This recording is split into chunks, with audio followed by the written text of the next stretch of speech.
Hello mga ka-taste buds! Ngayong araw na to ay magluluto tayo ng sinabawang manok na may patola tsaka etong ating sotanghon. Binabad ko po pala yung sotanghon. Ito po yun. Binababad ko siya para mas mabilis na mamaya lumambot. Siyempre, ito yung napakarami nating patola at 3 siling. At siyempre, gagamit tayo dito ng mga kalahating kilong manok.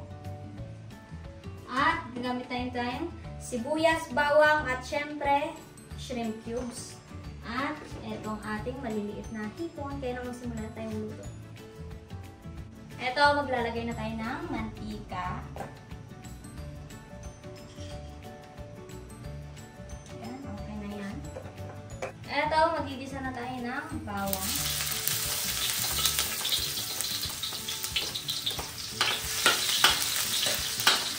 Siyempre, pag ganyan na, lagay na natin yung sibuyas.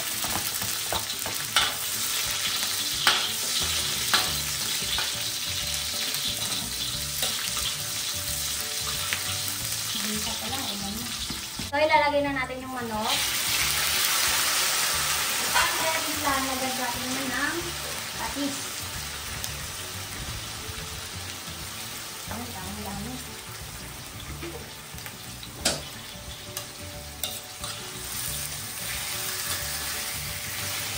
Yan muna. At syempre, sasabay na rin natin tong maliliit na hipon.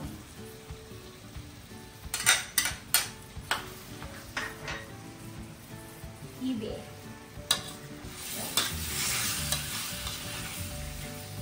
Nabibili lang sa palengke ng mga 5 piso yung isa kaputos. Okay. Ito, maglalagay na tayo ng shrimp cubes.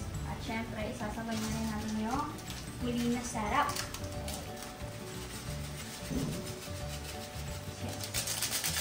Kaya magsasabaw tayo ng kaunti lang, papalambot muna ng manok. At saka na tayo magsasabaw ng pag-ilalagay na yung patola.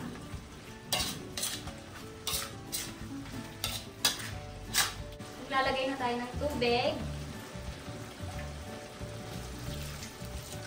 Palambot lang muna ng manok. Okay yan. At syempre, halu-haluin na takpan.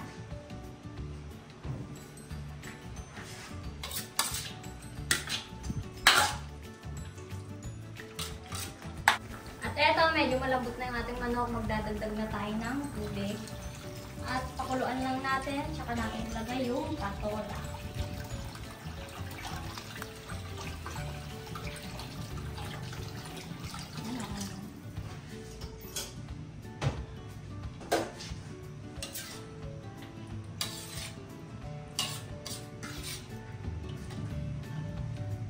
Ayan, at dahil kumukulo na yan, ilalagay na natin yung patola. At syempre, sabay na rin natin yung siling green.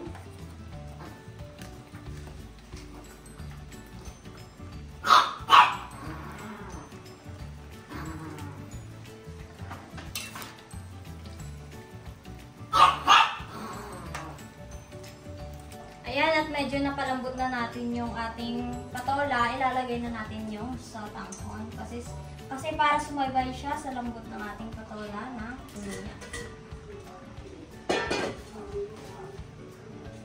Binabad ko na rin naman sa tubig yan, kaya mabilis na lumambot yung ating sotanghon.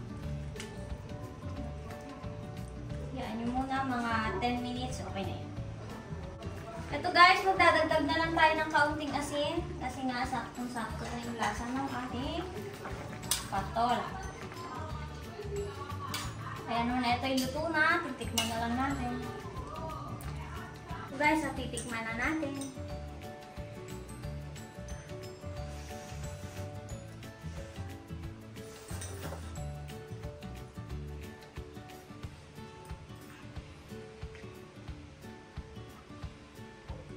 Napakasarap.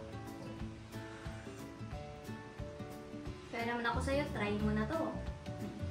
Sa murang halaga nga, makakaluto ka na nito kasi na hindi naman kailangan na mas malaking halaga para maluto ito. Kaya lang kung ako sa iyo, huwag mo kalimutan mag-like, share, and subscribe.